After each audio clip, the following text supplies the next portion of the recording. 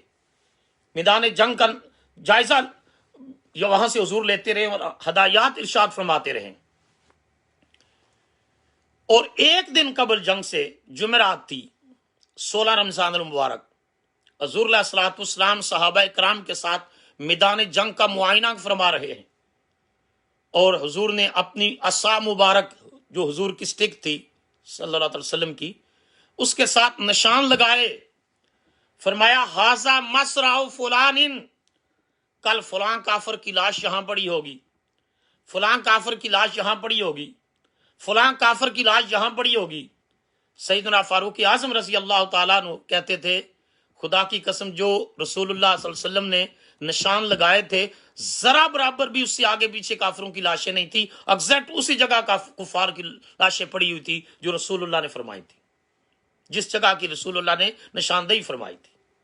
رات آ گئی. صحابہ کو کہا کو ارشاد فرمایا کہ تم آج رات آرام کرو. صحابہ کرام کہتے ہیں کہ بڑے ہی دن ہو گئے تھے مدینہ طیبہ سے نکلے ہوئے، کبھی سکون کی نیند نہیں آئی تھی جتنی سکون کی نیند اس رات کو آئی جس دن صبح میدان جنگ میں جا کر دشمن سے ٹکرانا تھا. اور ساتھ یہ بھی کہتے ہیں کہ سارے صحابہ میٹھی نیند سو گئے، لیکن اللہ کا پیارا رسول صلی اللہ تعالی علیہ وآلہ وسلم حضور اپنی عریش مبارک میں، حضور اپنے مبارک مقام پر ساری رات اللہ کے حضور دعائیں مانگتے رہے، ساری رات دعائیں مانگتے رہے. اور ان دعاؤں میں کیا رقت تھی، اللہ اکبر، کیا درد و سوز تھا. بعد کی اسلامی تحریک کی کامیابیاں بتاتی ہیں کہ ان میں رسول اللہ کی ان دعاؤں کا کتنا زیادہ اثر نظر آتا ہے. دوسرے دن میدان جنگ میں جب جنگ ہونے لگی، جمعے کا دن 17 رمضان المبارک، آج کا دن، آج 1441 ہجری ہے، ایگزیکٹ 1439 سال قبل یعنی 2 ہجری کو 17 رمضان المبارک کو یہ معرکہ حق و باطل رونما ہوا. آج 1441 ہے اور 17 رمضان ہے، وہ 2 ہجری تھا اور 17 رمضان المبارک تھا. نبی کریم صلی اللہ تعالی علیہ وآلہ وسلم صحابہ کرام کی صفیں درست کر رہے تھے تو ایک صحابی سواد بن غزیہ رضی اللہ تعالیٰ عنہ صف سے تھوڑے سے آگے تھے. تو حضور نے ایک تیر سے ان کے پیٹ پر ہلکے سے جو ہے وہ ضرب لگائی. فرمایا استوے یا سواد، سواد سیدھے ہو جاؤ. تو انہوں نے عرض کی یا رسول اللہ صلی اللہ علیہ وسلم آپ نے مجھے یہ ضرب لگائی ہے اور آپ دنیا میں عدل اور انصاف کا درس دیتے ہیں، تو میں تو اس کا بدلہ لینا چاہتا ہوں. ایک سپاہی کا اپنے کمانڈر ان چیف سے ایسا مطالبہ کرنا اخلاقی اصولوں کے تو خلاف ہے ہی، جنگی اصول بھی اس کی اجازت نہیں دیتے. اور دنیا کی کسی اور فوج کا سپہ سالار ہوتا تو کورٹ مارشل کا آرڈر جاری کر دیتا، لیکن وہ کائنات میں نظام عدل، نظام قسط قائم کرنے کے لیے رسول تشریف لائے ہیں. رسول اللہ صلی اللہ علیہ وسلم نے ارشاد فرمایا فرمایا سواد کو، سواد آگے بڑھ اور یہ پکڑ اور مجھ سے جو بدلہ لینا ہے لے لے. تو سواد نے عرض کی یا رسول اللہ آپ نے زرہ پہنی ہوئی ہے اور میرے تو وہاں قمیض بھی نہیں تھی، وہ جگہ خالی تھی. چشم فلک نے کائنات کی تاریخ میں پہلی بار یہ منظر دیکھا ہے کہ رسول اللہ صلی اللہ علیہ وسلم نے اپنی زرہ کے بٹن کھول دیے. فرمایا قیامت تک کوئی مستشرق، کوئی کافر، کوئی بدعقیدہ، کوئی دشمن خدا، دشمن مصطفیٰ اور دشمن اسلام یہ اعتراض نہ کر سکے کہ عدل کا درس دینے والے رسول نے اپنے آپ کو عدل کے لیے پیش نہیں کیا. حضور نے اپنی زرہ کے بٹن کھول دیے، زرہ کے بٹن کھول دیے، اور صحابہ کرام کی آنکھوں میں خون اترا ہوا ہے کہ یہ سواد کس قسم کا مطالبہ کر رہا ہے. سامنے دشمن کا لشکر ہے، لیکن ان کے جذبات کے پیچھے ان کی نیت سے کوئی آگاہ صحابہ میں سے نہ ہو سکا. سواد نے حضور صلی اللہ علیہ وسلم کے اس تیر کو چوما. بعض روایات میں آتا ہے تیر ہے اور بعض روایات میں آتا ہے کہ چھڑی تھی، اور چوم کر سائڈ پہ رکھا اور آگے بڑھ کر حضور کے جسم مبارک، حضور کے شکم اقدس کے بوسے لینے شروع کر دیے. حضور نے فرمایا سواد یہ کیا ہے؟ عرض کی یا رسول اللہ صلی اللہ علیہ وسلم میری ماں مجھے روئے کہ میں رسول اللہ سے بدلہ لوں. میں کب حضور سے بدلہ لے سکتا ہوں؟ میں نے تو سوچا میدان جنگ ہے، دشمن سے مقابلے کا وقت ہے، دشمن سے لڑائی ہوگی، ٹکرائیں گے، شہید ہو جائیں گے، قبر میں جائیں گے، تو میں تو قبر میں جانے سے پہلے اپنے جسم کو مصطفیٰ کریم کے مبارک جسم سے مس کرنا چاہتا تھا، تاکہ قبر میں حضور کے جسم کی خوشبوئیں لیتا رہوں. اللہ اکبر. جس ذات کے غلام اس اپنے آقا سے اتنا پیار کرنے والے ہوں، ان کے مشن کو کوئی شکست دیکھ سکتا ہے؟ میدان جنگ میں موت کے منہ میں جا کر بھی قبر میں حضور کے جسم کے لمس اور خوشبو کے حلے لینے کے لیے غلام حضور کے جسم کے بوسے لیتا ہے. الغرض نبی کریم صلی اللہ تعالی علیہ وآلہ وسلم نے صحابہ کرام کی صف بندی کی. ادھر کفار کا لشکر جرار 3 گنا زیادہ لشکر ہے، وہ بھی صف بندی کر رہا ہے.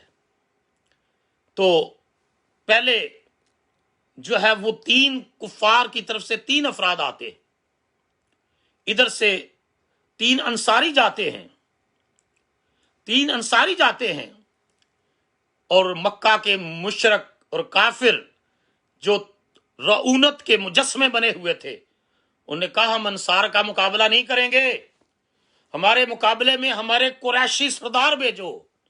اور رسول اللہ کا مخاطب کر کے کہا اے محمد ان غلاموں سے مقابلہ نہیں کریں گے، سردار بھیجو ہمارے مقابلے کے لیے.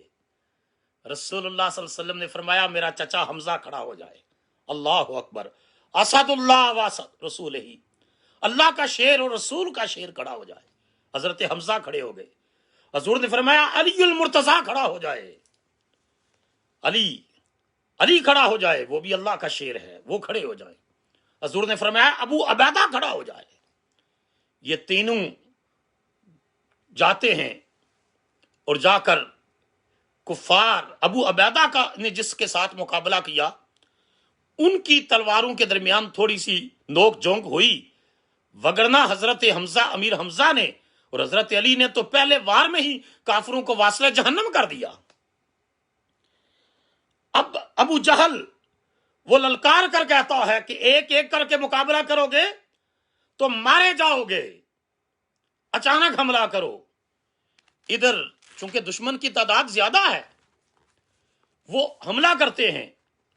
حضرت سیدنا علی شیر خدا کرم اللہ وجہ کریم کہتے ہیں 3 بار میں میدان جنگ میں اپنا گھوڑا دوڑا کر رسول اللہ کے عریش مبارک کے قریب گیا کہ دیکھوں کہ حضور کیا کر رہے ہیں. اور بعض سیرت نگاروں نے لکھا کہ نیت یہ بھی تھی حضور کا آخری بار دیدار کر لوں، یہ مرحلہ ہے شہادت کا، شہید ہو جاؤں گا، آخری بار ایک بار پھر مصطفیٰ کا دیدار کر لوں، حضور کی زیارت کراؤں. کہتے میں 3 بار گیا اور 3 بار میں نے دیکھا کہ حضور کا سر انور اللہ کی دہلیز ربوبیت پر ہے، اور حضور یا حیو یا قیوم کا ورد کر رہے ہیں، یا حیو یا قیوم کا ورد کر رہے ہیں. اللہ کے حضور رو رہے ہیں، حضور گڑ گڑا رہے ہیں، حضور اس لشکر اور اس مسلمانوں کے گروہ کی فتح یابی کے لیے دعا مانگ رہے ہیں. حتیٰ اور سیدنا صدیق اکبر حضور کے پاس ہے، جو دعا مانگی رسول اللہ صلی اللہ علیہ وسلم نے، اس کے بعد پھر کھڑے ہو گئے. حضور نے دعا مانگی اور دعا کی کلمات سنیے. عرض کی یا الہ العالمین، اللہ کی بارگاہ میں عرض کی اللہم انی انشدو کا اخدا کا و وعدہ کا، اے اللہ میں تجھ سے اس وعدے کا واسطہ دیتا ہوں، اس عہد کا واسطہ دیتا ہوں یا اللہ جو تو نے میرے ساتھ کر رکھا ہے. اللہم ان تخلق حاضح الاسابتا، اے اللہ اگر آج یہ جتھا ہلاک ہو گیا نا، آج یہ لشکر ہلاک ہو گیا یا شکست خوردہ ہو گیا، لا تعبدا، تو پھر قیامت تک تیری عبادت کسی نے نہیں کرنی، پھر تیرے حضور سجدہ کوئی نہیں کرے گا، پھر تیری کبریائی کے اعلان کسی نے نہیں کرنے، پھر دنیا کی وادیاں اور شہر اور صحرا نعرہ تکبیر سے نہیں گونجیں گے۔ اے اللہ آج اس لشکر کو فتح عطا کر، فتح عطا کر۔ ثم التفت، اور اس کے بعد پھر حضور علیہ الصلوۃ والسلام نے جب یہ کہا کہ لا توبت ثم التفت وکان شق وجہ القمر، کہا کہ اس کے بعد رسول اللہ صلی اللہ علیہ وسلم نے جب اپنا دعا کے بعد ہاتھ اپنے رخ انور پر پھیرا تو چاند کی طرح مصطفیٰ کا چہرہ چمک رہا تھا، چاند کی طرح۔ وقال کانما انظر الی مسار القوم عشیۃ، کہا فرمایا کہ میں کفار کی قتل گاہوں کو دیکھ رہا ہوں۔ ایک جگہ دوسری دعا میں آتا ہے کہ حضور نے اتنی رکت سے دعا مانگی، اتنی رکت سے کہ رسول اللہ صلی اللہ علیہ وسلم کی جو چادر مبارک ہے وہ نیچے گر گئی، اور سیدنا صدیق اکبر نے وہ چادر اٹھا کر حضور کے کندھوں پر رکھی، عرض کی یا رسول اللہ بس کرے، حد ہو گئی اللہ کو پکارنے کی، اللہ ضرور آپ کی دعا کو سنے گا، اللہ اپنی مدد نازل کرے گا۔ حضور نے اجمعین کہا تو حضور کا چہرہ 14ویں کے چاند کی طرح چمک رہا تھا۔ حضور نے فرمایا ابو بکر خوشخبری ہو، مبارک ہو، جبرائیل امین زرد رنگ کی دستار پہنے، زمین و آسمان کے درمیان، زمین و آسمان کے درمیان جو ہے وہ اپنے گھوڑے کی رکاب پکڑ کر کھڑے ہیں، لگام پکڑ کے کھڑے ہیں، اور ہماری مدد کے لیے اللہ پاک نے لشکر بھیجا ہے۔ اسی وقت وہی آئی، استستغیثون ربکم فاستجاب لکم انی ممدکم بالف من الملائکۃ مردفین، فرمایا کہ یاد کرو اس وقت کو جب تم گڑ گڑا کر اپنے رب سے دعا مانگ رہے تھے، مدد مانگ رہے تھے، فاستجاب لکم، اللہ تمہاری دعا کو سن رہا تھا، اس کو شرف قبولیت بخش رہا تھا۔ وہ مجیب الدعوات، وہ دعاؤں کو قبول کرنے والا، اپنے محبوب کے کلمات طیبات کو سن رہا تھا، اور فرمایا کہ میں 1000 کا لشکر جرار بھیج رہا ہوں اپنے محبوب کے مشن کی کامیابی کے لیے اور غلاموں کی مدد کے لیے، اس رسول کے غلاموں کی مدد کے لیے بھیج رہا ہوں۔ اس کے بعد صحابہ کہتے ہیں کہ گمستان کا رن پڑا، ایسا ہوتا ایک انصاری صحابی حضور کی بارگاہ میں آئے، عرض کی یا رسول اللہ میں نے دیکھا کہ ایک کافر کو ہم مارنے لگے، ابھی تلوار اٹھائی تو اس کی گردن کٹ گئی اور آواز آئی اقدم حزوم، حزوم آگے بڑھ۔ حضور نے فرمایا وہ اس مشرک کو 3 آسمان کے فرشتے نے قتل کیا ہے۔ الغرض اللہ کی مدد پہنچی۔ ان حالات میں جو سرغنہ تھا کفار کا وہ ابو جہل تھا۔ عبد الرحمن بن عوف رضی اللہ تعالیٰ عنہ کہتے ہیں کہ میری خواہش تھی کہ میں اس کو واصل جہنم کروں، تو 2 انصاری نوجوان معاذ اور معوذ، اٹھتی جوانیاں، آج ٹین ایجرز کی حالت کیا ہے، اللہ کے دین کے کتنے قریب ہیں۔ انہیں عبد الرحمن بن عوف سے پوچھا چچا ابو جہل کدھر ہے؟ کہا بھتیجو تمہیں اس سے کیا کام؟ کہا کہ قسم کھائی ہے مریں گے یا ماریں گے اس ناری کو، قسم کھائی ہے مریں گے یا ماریں گے اس ناری کو، سنا ہے گالیاں دیتا ہے محبوب باری کو کہ وہ ہمارے آقا کے بارے میں بکتا ہے، تو ہم نے یا شہید ہو جانا ہے یا اس کو واصل جہنم کر دینا ہے۔ الغرض ایک بھائی نے آگے بڑھ کر وار کیا، گھوڑے سے گرایا، اور دوسرا اس نے جو ہے وہ اس کے اوپر وار کیا، چونکہ وہ سپہ سالار تھا۔ ان جوانوں نے یہی سمجھا کہ وہ واصل جہنم ہو گیا۔ عرض بارگاہ رسالت میں حاضر ہوئی، یا رسول اللہ ہم نے ابو جہل کو ٹھنڈا کر دیا ہے۔ حضور نے ان کی تلواروں کو دیکھا۔ اس کے بعد جو ہے وہ ایک صحابی ہے عبداللہ بن مسعود، جن کے اوپر بڑا ظلم کرتا تھا۔ جب یہ جنگ ختم ہوئی نا تو حضور نے فرمایا کہ ابو جہل کی لاش کو تلاش کرو. عبداللہ بن مسعود کہتے ہیں کہ میں ڈھونڈتے ڈھونڈتے وہاں پہنچ گیا تو میں نے دیکھا کہ ابھی اس کے کچھ سانس باقی تھے اور اس سانس باقی تھے, تلوار اس کے ہاتھ میں تھی اور وہ ابھی بھی کہہ رہا تھا اے ابن مسعود محمد سے کہنا کہ میں نے جو ہے وہ شکست جو ہے وہ نہیں تسلیم کی. حضرت عبداللہ بن مسعود نے کہا جو تو مکہ میں میرے اوپر ظلم کرتا تھا میں تجھ سے تو بدلہ لوں نا, اس کے بعد پھر میں تجھے بتاتا ہوں. آپ فرماتے ہیں کہ میری تلوار اتنی تیز نہیں تھی, میں نے ابو جہل کے ہاتھ سے تلوار چھینی کیونکہ اس کی گرفت ڈھیلی ہو چکی تھی, اس کا سر کاٹا اس ظالم کا اور کاٹ کر کے لا کر کے رسول اللہ کے قدموں میں پھینکا. میں نے کہا یا رسول اللہ یہ ہے ابو جہل کا سر, اور اس کے آخری کلمات میں نے حضور کو بتایا کہ یا رسول اللہ یہ کہہ رہا تھا مرتے وقت بھی کہ محمد سے کہنا کہ میں نے شکست تسلیم نہیں کی. تو رسول اللہ کا تبصرہ سنیے, سبحان اللہ. حضور نے ارشاد فرمایا کہ جس طرح اللہ نے سارے نبیوں میں مجھے نبوت میں سب سے آگے رکھا ہے اور قیادت عطا کی ہے انبیاء کی, اور رسولوں کی سیادت و قیادت بخشی ہے, اور میری امت کو ساری امتوں سے افضل رکھا ہے. حضور نے فرمایا پہلی امتوں کے جو فرعون تھے نا ان میں میری امت کا یہ جو فرعون ہے یہ بھی کفر میں بڑا ہوا تھا. کہ موسیٰ علیہ السلام کے مقابلہ کرنے والا فرعون جب دریا کی جو ہے وہ موجیں آئی ہیں اس وقت وہ بھی کفر سے باز آ گیا, اور اس نے بھی کہا کہ میں موسیٰ اور ہارون کے رب پر ایمان لاتا ہوں اور میں گواہی دیتا ہوں کہ موسیٰ اور ہارون کا رب سچا ہے. اور اللہ نے فرمایا اب تیری گواہی کی ضرورت نہیں ہے, اب میں تجھے نشان عبرت بناؤں گا, اب قیامت تک تو ظلم کا اور کفر کا ایک نشان عبرت بن کر رہے گا کہ خدائی کا دعویٰ کرنے والوں کا حشر کیا ہوا کرتا ہے. اور آج بھی مصر سے 5 سال کے بعد اس کی جو ممی آتی ہے نیو یارک کیمیکل لگوانے کے لیے تو قرآن کے اس دعوے کی تصدیق ہو رہی ہے کہ نشان عبرت بنا دوں گا. حضور نے فرمایا کہ موسیٰ علیہ السلام کا مقابلہ کرنے والا فرعون بھی مرتے وقت موسیٰ کی نبوت اور اللہ کی خدائی کو مان گیا, لیکن میری امت کا یہ فرعون مرتے وقت بھی کہہ رہا تھا کہ محمد کو پیغام دینا کہ میں نے جو ہے وہ شکست تسلیم نہیں کی.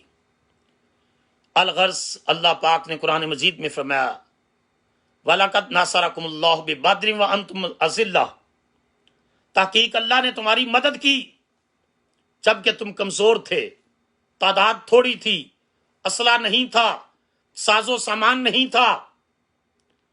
تو فَاتَّقُوا اللَّهَ لَعَلَّكُمْ تَشْكُرُونَ, اللہ سے ڈرتے رہو تاکہ اس عددی قلت کے باوجود جو اللہ نے تمہاری مدد کی اس پر تم اللہ کا شکر ادا کر سکو.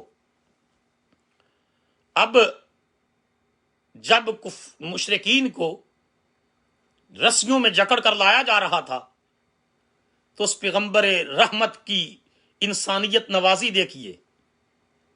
یہ 15واں سال تھا اعلان نبوت کا, 13 سال مکہ مکرمہ میں اور یہ 2 ہجری تھا. جب مکہ کے قیدیوں کو رسیوں میں جکڑ کر لایا گیا اور ان کی آہیں سنائی دیں, ان کی چیخیں سنائی دیں, تو میرے مصطفیٰ نے فرمایا لوگو ان کی رسیاں ڈھیلی کر دو, محمد قیدیوں پر ظلم نہیں کرتا, یہ خود میرے مقابلے کے لیے آئے. حضور کے ارشاد, حضور نے سختی کے ساتھ فرمایا ان کی رسیاں ڈھیلی کر دو, میں ان کی آہو پکار چیخیں نہیں سن سکتا. یہ ہے محسن انسانیت, یہ ہے انسانیت کا خیر خواہ. دنیا کی جیلوں میں قیدیوں کے ساتھ, کرمنلز کے ساتھ جو سلوک روا رکھا جاتا ہے, اور جب فاتح قوم کسی قوم کو مغلوب کر کے اس کے لوگوں کو جو پکڑتی ہے, پرزنرز آف وارز جو بنتے ہیں, ان کے ساتھ جو ظلم کیا جاتا ہے, ایک طرف وہ ہے اور ایک طرف پیغمبر رافت و رحمت, پیغمبر امن و آشتی کا طرز عمل ہے. فرمایا ان کی آہو بقا میں سن نہیں سکتا. الغرض وہاں حضور کے ایک صحابی حضرت حارثہ وہ بھی شہید ہو گئے, وہ پانی پینے لگے اور ایک تیر آیا اور وہ شہید ہو گئے. تو جب مدینہ طیبہ میں حضور بعد میں تشریف لے گئے تو حارثہ، بلکہ میں حارثہ کی بات میں عرض کرتا ہوں، حضور کا معمول مبارک یہ تھا کہ جنگ کے بعد 3 دن وہاں حضور قیام فرماتے، 3 دن۔ چنانچہ غزوہ بدر کے بعد 3 دن رسول اللہ نے وہاں قیام فرمایا، اور اس کے بعد نبی کریم علیہ الصلوۃ والسلام جب وہاں سے چلنے لگے، نماز بھی حضور نے باقی نمازیں بھی پڑھائیں، اور شکرانے کی نماز بھی حضور نے پڑھی وہاں پر صحابہ۔ تو نماز کے دوران امام ابو یعلا کہتے ہیں کہ رسول اللہ صلی اللہ علیہ وسلم مسکرائے، اور نماز کے بعد یعنی جنگ کے امیڈیٹ آفٹر فنشنگ دا وار، جنگ کے ختم ہونے کے فوراً بعد، تو جب حضور مسکرائے ہیں تو صحابہ نے نماز کے بعد پوچھا کہ یا رسول اللہ آپ نماز میں آج مسکرا رہے تھے؟ تو شارحین حدیث کہتے ہیں کہ جب امام نماز میں جس کیفیت میں ہوں، رو رہے ہوں یا مسکرا رہے ہوں، مقتدیوں کو امام کا چہرہ نظر نہیں آتا۔ صحابہ کا سوال بتا رہا ہے کہ بسا اوقات وہ نماز میں بھی حضور کا دیدار کر دیا کرتے تھے۔ اللہ اکبر۔ حضور نے ارشاد فرمایا کہ میں نماز میں تھا اور جبرائیل امین میرے سامنے آئے، اور انہوں نے آ کر کہا کہ میں دشمن کو بہت دور تر بھگا کر واپس گیا تو دیکھا آسمانوں کے دروازے بند ہیں۔ دروازہ ناک کیا، آواز آئی کون؟ میں نے کہا جبرائیل، اور میرے ساتھ فرشتوں کا لشکر جرار ہے۔ آسمانوں کا جو دروازہ کھولنے والا فرشتہ ہے وہ کہتا ہے اللہ کی طرف سے اجازت نہیں، دروازہ کھولنے کی اجازت نہیں ہے۔ تو میں نے کہا کہ جبرائیل کہتے ہیں کہ میں نے کہا کہ اللہ سے پوچھ کے میں اس کے حکم کے تحت اس کے رسول کے لشکر کو فتح دلا کر آ رہا ہوں، اور دشمن اسلام جو لشکر ہے اس کو بہت دور تک بھگا کے آ رہا ہوں، مجھ سے کیا غلطی سرزد ہوئی؟ امام ابو یعلا نے یہ روایت نقل کی ہے۔ حضور نے ارشاد فرمایا کہ اس فرشتے نے اللہ سے پوچھ کر کے جبرائیل کو بتایا، اللہ پاک فرما رہے ہیں میرے علم میں ہے جو تو کر کے آ رہا ہے، تو نے فتح بھی دلائی ہے، تو دشمن کے لشکر کو دور بھگا کر بھی آیا ہے، لیکن میرے مصطفیٰ سے اجازت لیے بغیر آ گیا ہے۔ پلٹ جا کر مصطفیٰ سے اجازت مانگ کر آ۔ اللہ اکبر۔ میرے مصطفیٰ سے اجازت مانگ۔ حضور نے فرمایا جب وہ واپس آیا اجازت لینے کے لیے تو میں حالت نماز میں تھا، تو جب وہ سامنے آ کر مسکرایا تو حضور نے فرمایا پھر میں بھی مسکرایا، اور اس مسکراہٹ میں پیغام یہ تھا جبرائیل تو سدرۃ المنتہا پر بھی رہ کر اندازہ کر سکتا ہے کہ مقام مصطفیٰ کیا ہے، شان مصطفیٰ کیا ہے، عظمت مصطفیٰ کیا ہے، محمد تاجدار ختم نبوت کی شان کیا ہے، کہ حضور کی اجازت کے بغیر تو فرشتہ اللہ کی بارگاہ میں رسائی نہیں پا سکتا، ملا کہاں رسائی پا سکتا ہے؟ کوئی مولوی کہے، کوئی مفتی کہے، کوئی محقق کہے کہ رسول کے وسیلے کی ضرورت نہیں، ڈائریکٹ خدا سے مانگو اور خدا تک جاؤ، تو پیغام یہ ہے کہ جبرائیل کو کے لیے بھی دروازہ بند ہے، میرے مصطفیٰ سے اجازت لے کر آ۔ تو اے غلامان مصطفیٰ، ایمان اسی کا قبول ہے جس پر حضور کی محبت، حضور کی غلامی، حضور کی اتباع، حضور کی اطاعت، حضور کی رضا، حضور کی خوشنودی، حضور کی چاہت، حضور کی محبت، حضور کے عشق اور حضور سے وارفتگی اور وابستگی اور محبت کی مہر جس ایمان پر لگی ہے وہی ایمان باللہ منظور ہے، وہی ایمان بالرسالت منظور ہے۔ حضور علیہ الصلوۃ والسلام وہاں سے مدینہ طیبہ تشریف لاتے ہیں، شاندار فتح ملتی ہے، اور وہاں حضرت حارثہ کا میں نے عرض کیا تھا وہ شہید ہوئے، ان کی والدہ بارگاہ رسالت میں حاضر ہوئی، عرض کی یا رسول اللہ صلی اللہ علیہ وسلم میرا بیٹا حارثہ شہید ہو گیا ہے۔ حضور نے ارشاد فرمایا ہاں۔ تو عرض کرتی ہیں میرا بیٹا اگر جنت میں گیا ہے تو میں صبر کروں گی، اگر اس کا ٹھکانہ کسی اور جگہ ہے تو میں اتنا روؤں گی کہ میری آنکھوں کی بینائی ختم ہو جائے گی۔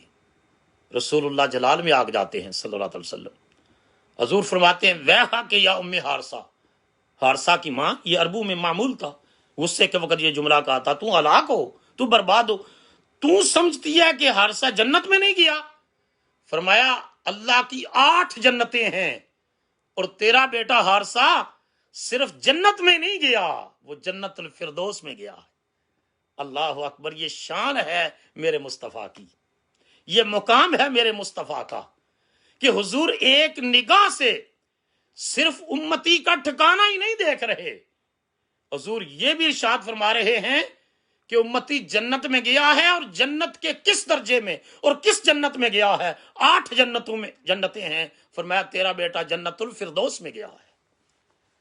حدیث پاک میں آتا ہے کہ عربی زبان میں، عربی میں مدینہ کی گلیوں میں وہ بوڑھی عورت اونچی آواز میں کہتی جا رہی تھی، بخ بخ یا حارثہ، واہ واہ یا حارثہ، واہ واہ اے حارثہ، رب نے تجھے جنت بھی دی ہے اور وہ بھی جو جنت الفردوس ہے۔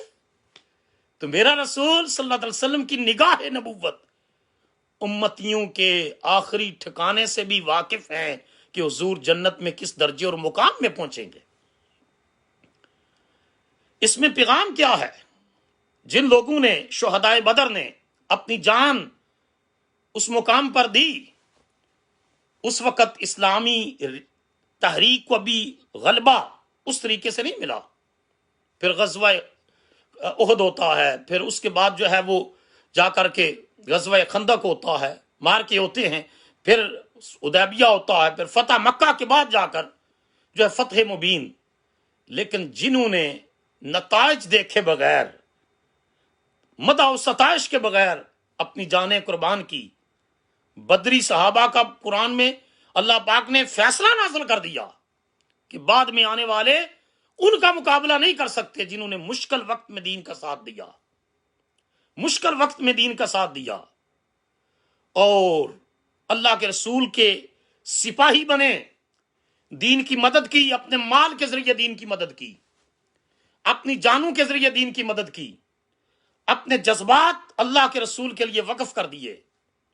آج ہماری حالت کیا ہے؟ حضور علیہ الصلوۃ والسلام نے فرمایا تھا تم پر ایک وقت آئے گا۔ آج ہماری حالت دیکھیے،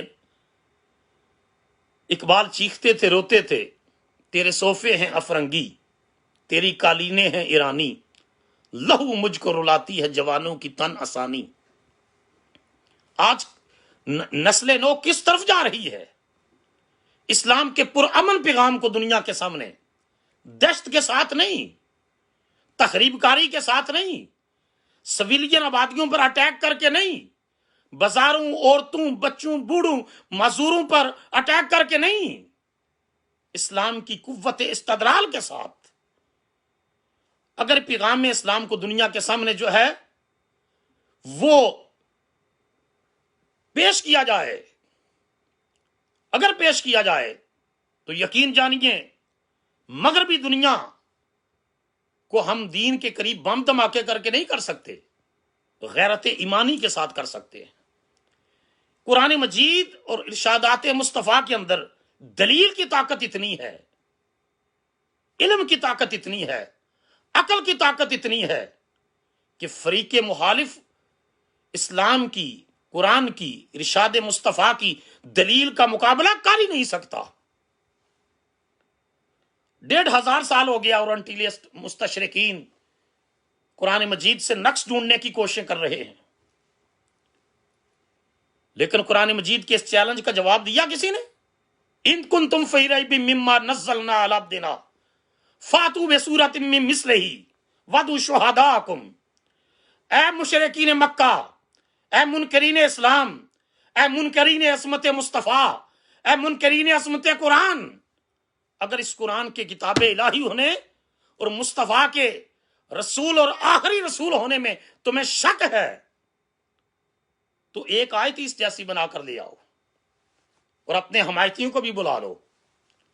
اگر تم ایسا نہ کر سکو، قرآن مجید نے کہا وَدُوا شُهَدَاكُمْ، اور اپنے حمایتیوں کو بلا لو، اور اگر تم ایسا نہ کر سکو، اور پھر آگے قرآن نے پریڈکشن کی کہ تم ہرگز ایسا نہ کر سکو گے، تو پھر اس آگ کے لیے تیار ہو جاؤ جس کا ایندھن انسان اور پتھر بنیں گے۔ وَلَن تَفْعَلُوا، عربی زبان میں یہ شل کے معنی میں آتا ہے۔ You would never be able to write a single verse, a small verse like a verse of Quran۔ ایک چھوٹی سی آیت، قرآن کی آیت جیسی تم بنانے کے قابل نہیں ہو۔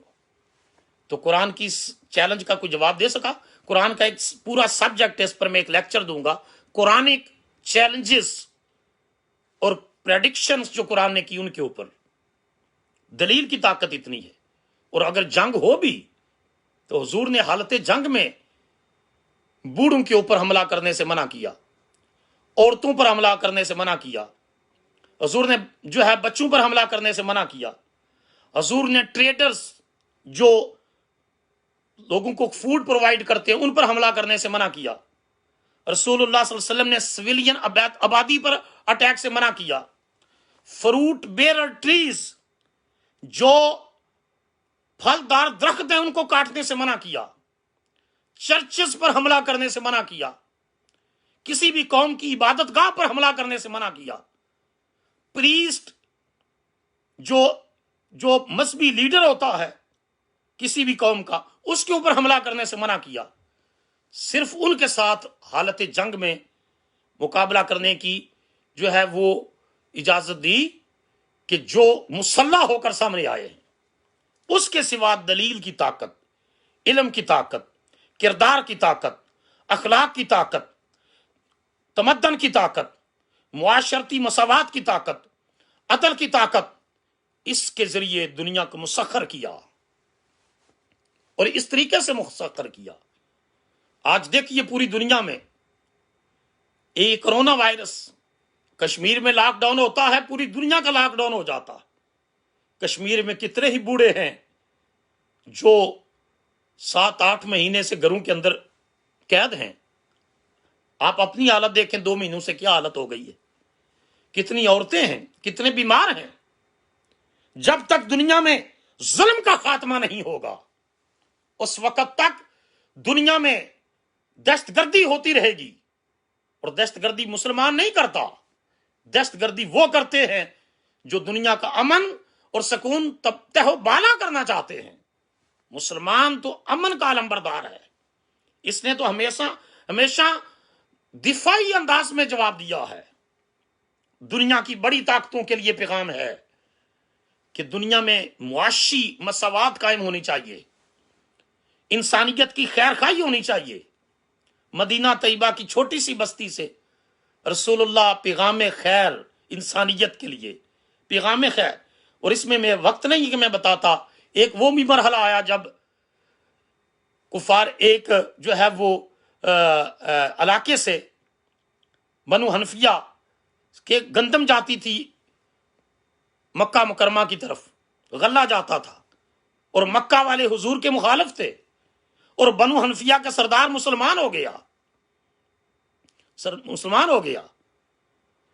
اس نے غلے کی ترسیل روک دی، اور مکہ دشمن ہے، وہاں دشمن بیٹھا ہے، یعنی ابو جہل کے مرنے کے بعد ابو سفیان کی قیادت میں مکہ دشمن بن کے کھڑا ہے اور انٹر ہونے کی اجازت نہیں دیتا۔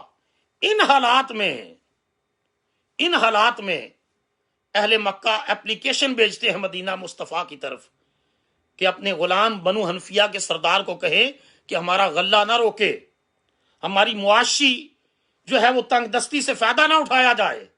رسول اللہ آرڈر جاری کرتے ہیں سمامہ بن اسال کو کہ غلے کی ترسیل نہ روکی جائے، دشمن کے لیے بھی۔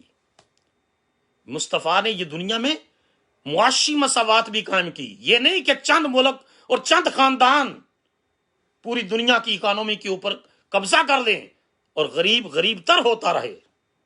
آج ضرورت ہے کہ کشمیر کا لاک ڈاؤن ختم کیا جائے تاکہ ہندو بنیاں جو مسلمانوں پر ظلم کر رہا ہے کشمیر میں، اس بنیے کے ظلم اور جبر کا ہاتھ دنیا روکے، ان کشمیریوں کا لاک ڈاؤن بھی ختم ہو اور پوری دنیا کا لاک ڈاؤن ختم ہو۔ مسلمان امن کے دائی ہیں. اسلام دین امن ہے، مساوات کا درس دیتا ہے، خیر خائی کا درس دیتا ہے.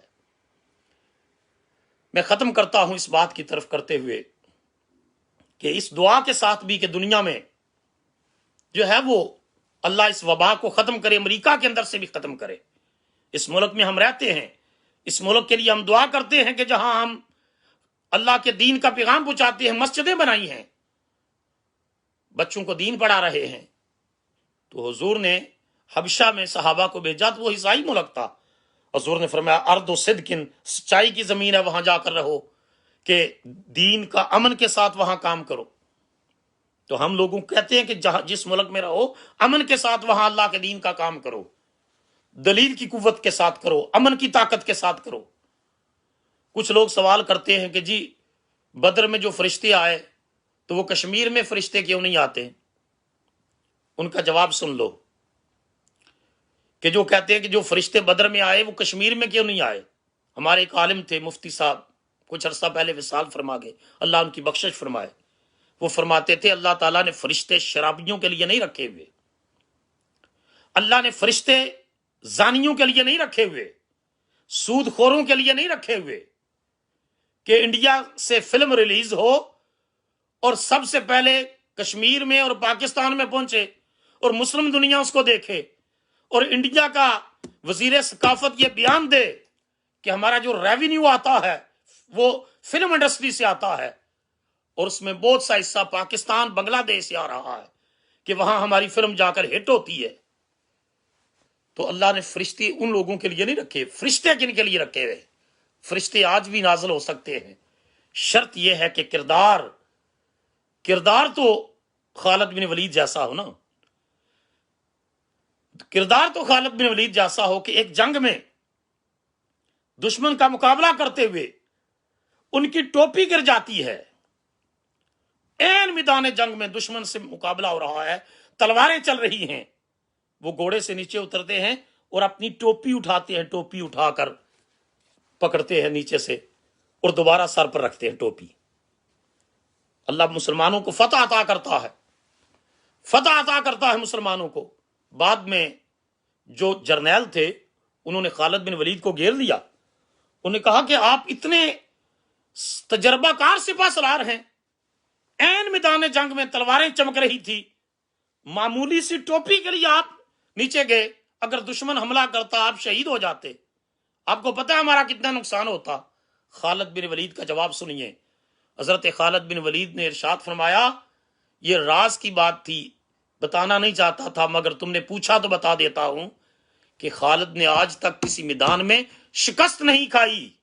تو وجہ صرف یہ ہے کہ میں نے اپنی ٹوپی میں اپنے پیارے مصطفیٰ کا منہ مبارک رکھا ہوا ہے، حضور کا منہ مبارک ہے میری ٹوپی میں.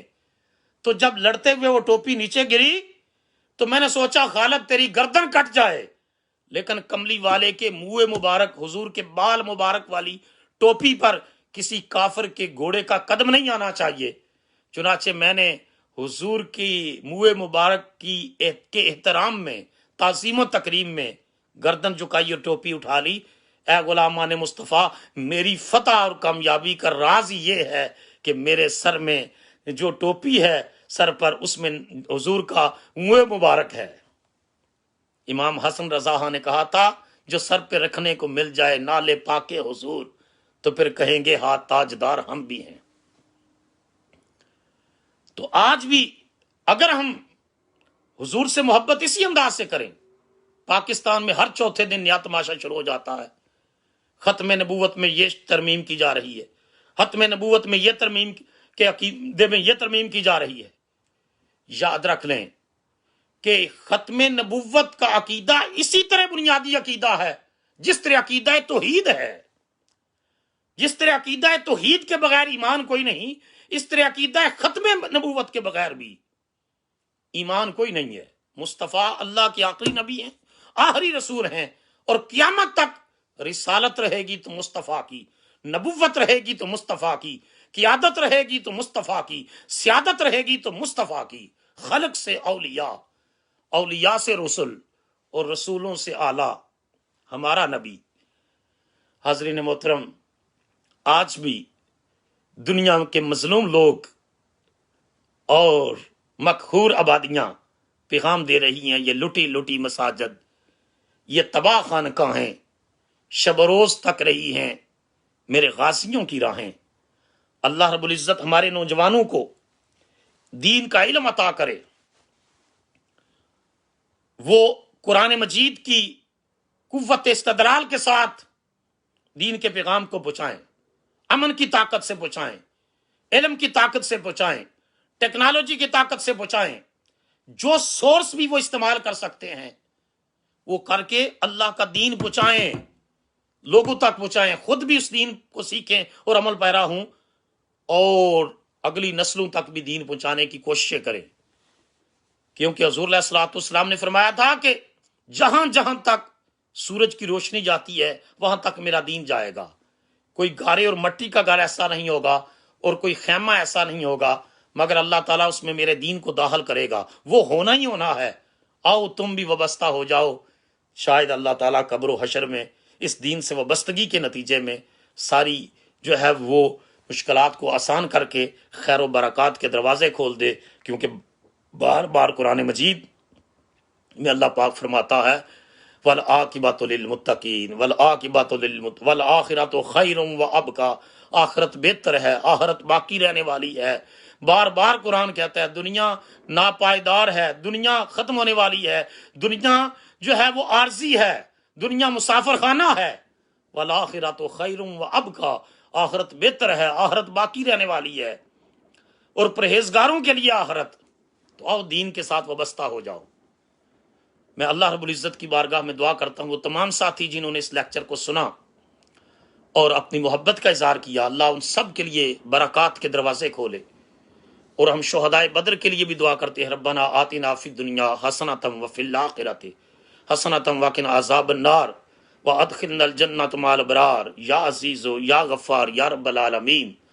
والذین جاءوا من بعدهم یقولون ربنا اغفر لنا ولاخواننا الذین سبقونا بالایمان ربنا اغفر لی ولوالدی وللمؤمنین یوم یقوم الحساب۔ اے اللہ پاک جو کچھ میں نے بیان کیا میرے دوستوں نے سنا، یا اللہ اس کو اپنی بارگاہ میں قبول و منظور فرما، یا اللہ شہدائے بدر کے درجات کو بلند فرما، ان کی قبروں میں انوار و تجلیات الہیہ کا نزول فرما، ان کے جنت میں درجات میں اور اضافہ فرما، اور حضور صلی اللہ علیہ وسلم کا ساتھ دینے والے صحابہ، حضور کے دین کے لیے جان مال تن من دن کی قربانی دینے والوں کے لیے اللہ خیر و برکات اور ان کی قبور کے اوپر جو ہے اپنی رحمتوں کا نزول فرما اور ان کے درجات کو بلند فرما۔ اے اللہ اپنے محبوب کریم صلی اللہ تعالیٰ علیہ وآلہ وسلم کا صدقہ ہمیں دین کے ساتھ سچی وابستگی نصیب فرما، اور دین کے پیغام کو دنیا میں امن کے ساتھ، علم کے ساتھ، دلیل کی طاقت کے ساتھ، ٹیکنالوجیکل ٹولز کا استعمال کر کے دین کے پیغام کو افیکٹولی کنوے کرنے کی توفیق عطا فرما۔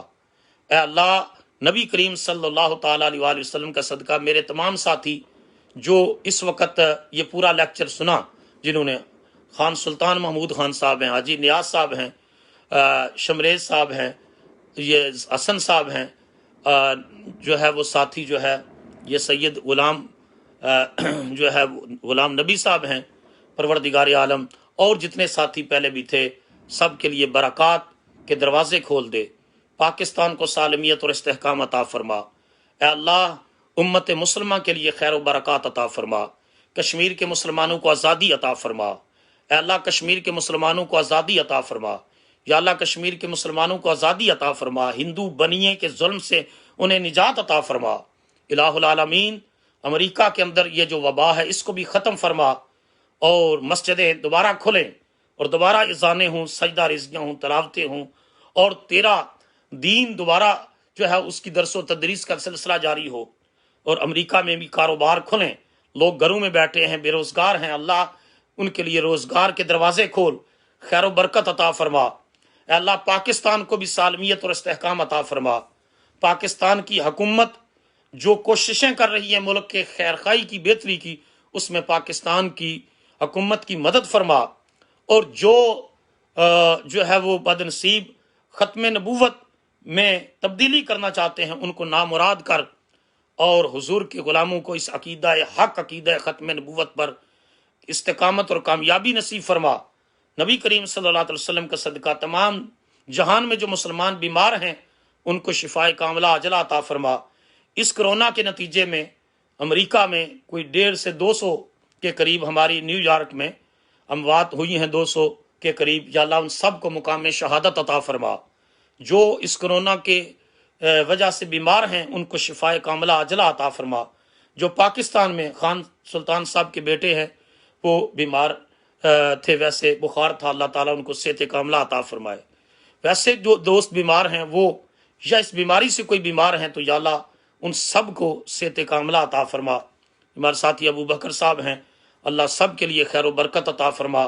تمام دیکھنے والے، سننے والے اور اس کے اوپر محبت کا اظہار کرنے والوں کو دین دنیا کی عزتیں بلندیاں نصیب فرما، اور ہمیں امن کی طاقت کے ساتھ، دلیل کی طاقت کے ساتھ، علم کی طاقت کے ساتھ، قرآن مجید کی قوت کے ساتھ یا اللہ پوری دنیا میں اسلام کا پیغام امن، پیغام عشق رسول عام کرنے کی توفیق عطا فرما۔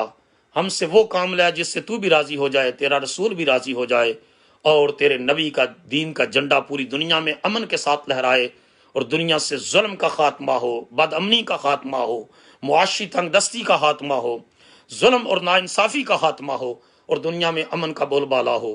اللہم اعز الاسلام والمسلمین، اللہم اید الاسلام والمسلمین، اللہم انصر الاسلام والمسلمین، اللہم اغفر للمؤمنین والمؤمنات والمسلمین والمسلمات الاحیاء منہم والاموات۔ ہمارے بہت ہی پیارے ڈاکٹر عبد الرحمن شاہ صاحب ہیں، بہت اسکالر آدمی ہیں، اللہ تعالیٰ ان کے علم و فضل میں اور زیادہ برکتیں عطا فرمائے۔ رفاقت قیوم صاحب ہیں، اللہ تعالیٰ ان کے ڈاکٹر صاحب عبد الرحمن شاہ صاحب بہت بڑے عالم اور اسکالر ہیں، اللہ ان کے علم و فضل میں برکتیں عطا فرمائے۔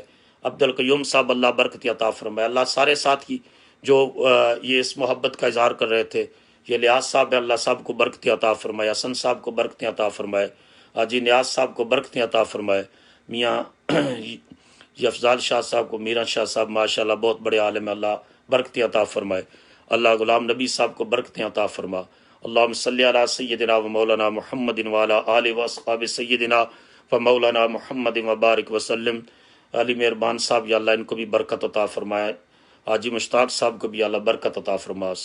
صلی اللہ تعالیٰ علی رسول حلقی و نور عرش و زینت فرش محمد وعلی آلہ وصحبہ اجمعین برحمتک یا ارحم الراحمین۔ صابر احباب کو بہت شکریہ۔ السلام علیکم ورحمۃ اللہ وبرکاتہ۔ Allah